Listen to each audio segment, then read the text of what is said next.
au commencement de la fin du monde. La fin du monde. Oh, la guerre a-t-elle commencé? Auparavant le frère Hébert, qui ne comprenait pas la vérité, ne saisissait pas comptement, quand c'était le plan de Dieu, pensait que c'était le début de l'attaque de la Russie contre l'Ukraine. Mais ce n'est pas le cas. Le début de la guerre de la fin du monde. C'est la Russie. Ce qui fait diviser la Russie, le commencement de ces guerres, est le début de la guerre de la fin du monde. Le Seigneur Christ a dit, avant que le Seigneur ne vienne, une nation élevera contre une nation, un royaume contre un royaume. Il y aura des famines en divers endroits, des pestes et des tremblements de terre. Tout cela arrivera, mais ces choses ne suffisent pas pour la fin du monde. Le début de la guerre de...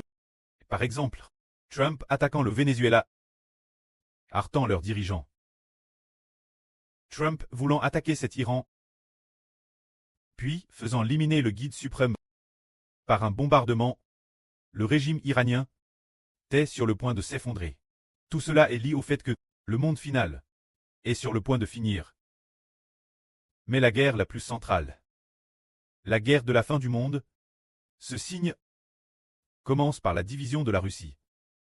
C'est le début de la guerre de la fin du monde.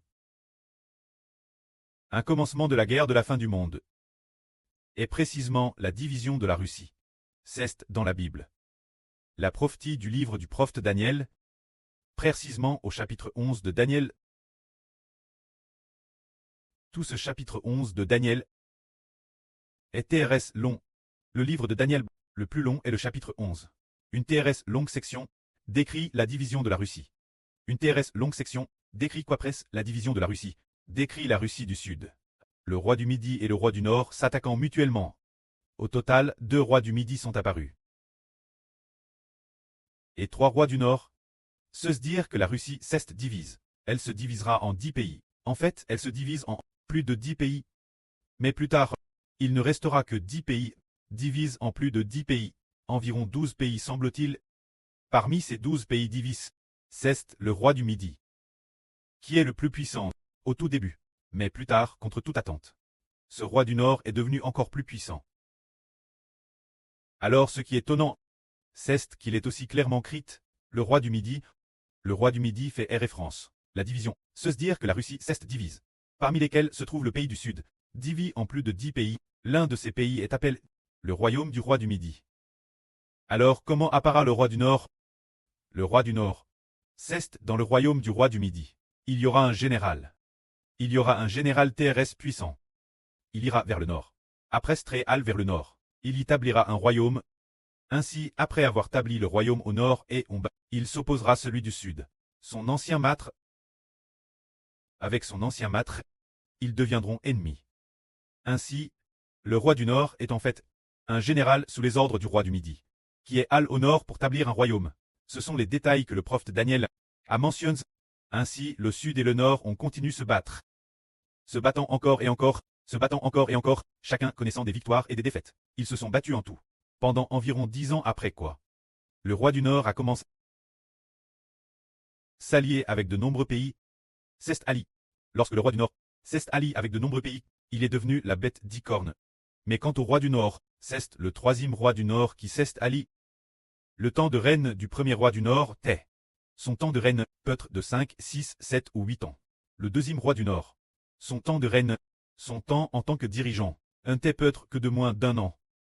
Puis, juste après, il y a eu un homme appelé le grand Mchan, le grand pêcheur. Ce roi du Nord, qui chevauche, se dire le chef de la beuté 7 têtes et 10 cornes. Cet homme, celui que l'apôtre Paul appelle celui qui siège dans le temple de Dieu, et se proclame Louis-me-Dieu. Il veut unifier la Russie. La capacité de cet homme est plus grande que celle de Poutine le Grand. Encore plus puissante, cet homme, il a alors unifié la Russie. Se dire qu'il a unifié la Russie divise. Mais après l'unification, ce n'est pas le genre de division de la Russie. Ce n'est pas l'unification d'origine, on sait, mais une unification par le biais d'alliances. Plusieurs petits pays s'allient, formant ainsi une Russie, la fois divise et allie. La Russie actuelle n'est pas divise. Tout est dirigé par le leader central. Mais l'avenir après de nombreuses années de division. La Russie de nouveau allie, qui vaut une Russie allie, Ce n'est pas un empereur qui gouverne l'ensemble des nombreuses provinces de la Russie. Ce n'est pas ce que cela signifie. Mais plus que plusieurs petits pays continuent de s'allier. Mais chacun se gouverne lui-même, chacun ayant son propre leader, chacun ayant son propre président, chacun ayant sa propre arme. Mais ils s'allient ensemble.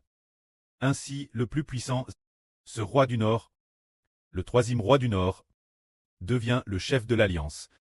Il s'agit de la Russie alliée, et Arès Stré allié. Il en devient le chef. C'est ce que Dieu a prophétisé. Quand la Russie se diviserait et s'allierait nouveau, divise puis allie, elle commencerait à persécuter le peuple de Dieu. Ils ont été divisés pendant PRS de 10 ans, peut-être environ 9 ans, puis après la division, ils se sont alliés nouveau. Et il a comment grandement persécuté le peuple de Dieu. Mais l'Israël spirituel, quand est-ce que il est devenu une grande nation? C'est durant ces 10 ans, se dire quand Trump a comment attaqué la Russie, qu'Israël a comment slaver, que le frère Heber appelle le soleil, a comment slaver, alors la lumière a comment, non seulement clairé sans frère et sûr, mais elle pouvait clairer la terre entière, et des gens de toute nation et de toute tribu, les uns après les autres, ont entendu parler de l'histoire du frère Heber.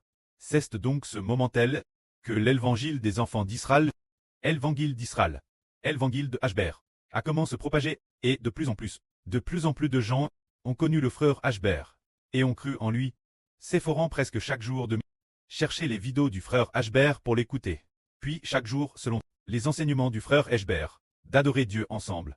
Selon les ordres du frère Ashber, les frères et sœurs ont enregistré les chants sur le RSO externe, où on enseigne les chants, pour que toutes les nations et tous les peuples les chantent, le moment d'adorer le Seigneur ensemble, le moment d'adorer le précleste.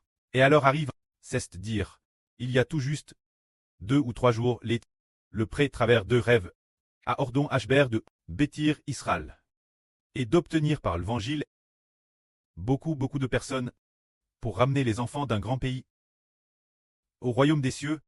Le pré l'a ainsi ordonne. Contre toute attente, aujourd'hui la surplaine de Grèce, dans une vision, a su concernant l'Europe, et aussi au sujet de Trump, on pu savoir que la Russie serait bientôt attaque, puisque le pré a ordonné au frère Ashber de bâtir Israël. Cela signifie que le précleste va attaquer les régimes du monde, attaquer les grandes puissances du monde, pour qu'il y ait des troubles et des guerres dans ces grandes puissances afin qu'après cela, Israël puisse se lever. Nos frères et sœurs se souviennent peut-être que le mois dernier, le frère Ashber a fait un RVE d'empereur. Cet empereur était Qin Shi Huang.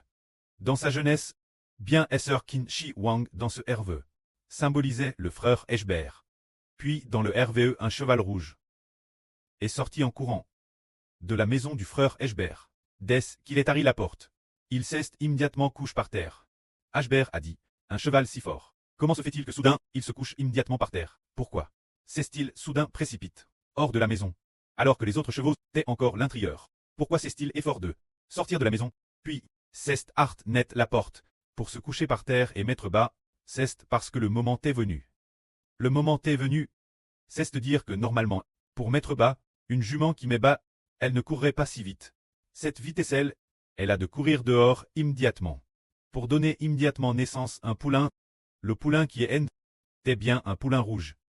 Un poulain rouge, et ce petit poulain a serre fort avec ses 2 sabots. La cuisse de la jument, la serrant TRS fort, luttant depuis le ventre de la jument, essayant de s'extirper, faisant de gros efforts, luttant pour naître. Ce n'était pas la jument qui faisait l'effort, mais le poulain encore dans le ventre. S'efforant de ramper hors du ventre de sa mère, tenant fermement avec ses sabots. Tenant ainsi les pattes de sa mère. Puis naître. Alors nous comprenons, ce quest le cheval rouge. Le cheval rouge élit la guerre. Car dans l'Apocalypse, le 2e sceau est le cheval rouge. Quand le Seigneur Christ l'agneau ouvre, le 2e sceau, un cheval rouge apparaît. Celui qui monte le cheval rouge a eu une grande peur, et il est parti faire la guerre, pour que sur la terre, retirer la paix de la terre, et y causer de graves conflits. Auparavant, nous ne savions pas qui était celui qui montait le cheval rouge, pensant tort que c'était le Mose du Nouveau Testament. Mais d'après le frère Ashber, en regardant ce RVE, puisque ce cheval rouge est haine du ventre de sa mère, et qu'avec ses 2 sabots il a fermement tenu les talons de sa mère, en naissant. On sait que celui qui monte le cheval rouge est le frère Ashbert de l'Israël du Nouveau Testament. Alors, juste dans le RV, cet empereur a dit « Cela fait 3 ans que je gouverne personnellement. Mais je n'ai rien accompli. Maintenant, attaquons le Japon. » Dès qu'il a dit « Attaquons le Japon. » Ce cheval s'est lent au galop, jusque la porte, et a immédiatement donné naissance un petit poulain. Cela signifie que l'identité d'Israël du frère Hébert, en tant que soleil, commence à briller sur la terre, maintenant qu'Israël en tant que soleil commence à briller sur la terre, celui qu'on appelle le cavalier du cheval rouge. Se dire le frère Ashbert.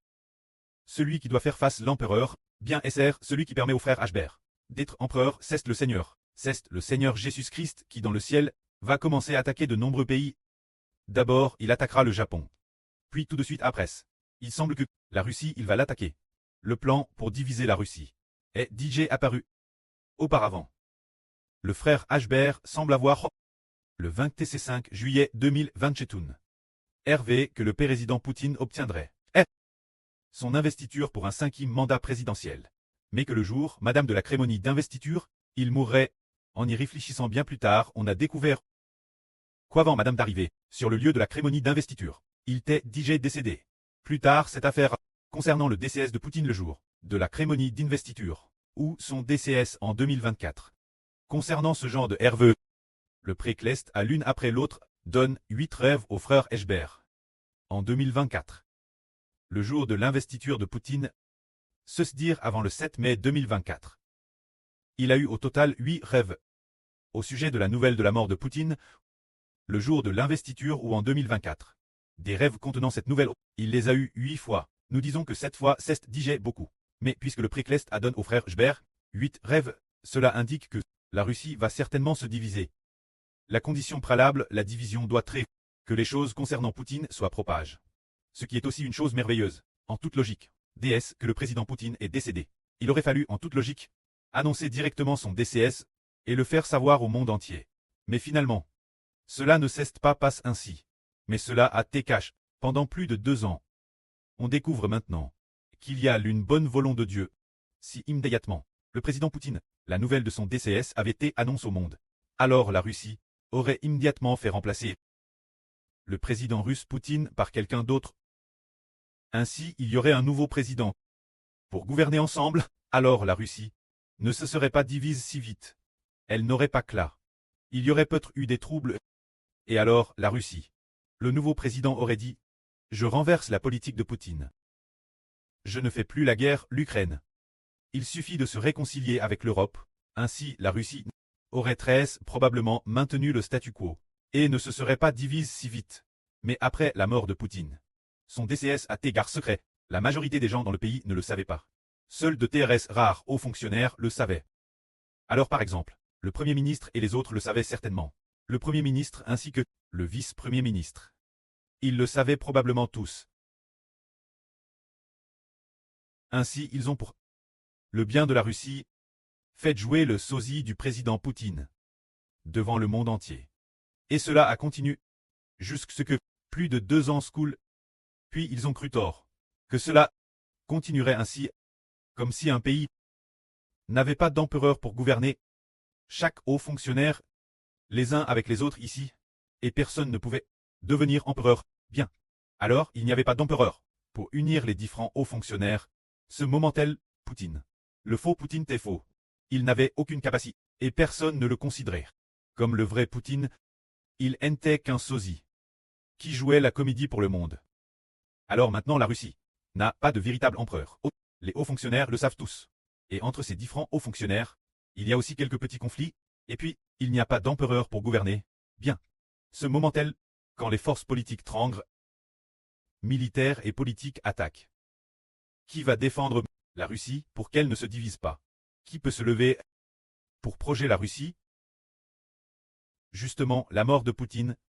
Le précleste ne l'a pas immédiatement fait savoir au monde. C'est pour que le moment venu, la Russie se divise rapidement, préparant ainsi le terrain merveille, que la gloire soit rendue au prêtre et au Seigneur.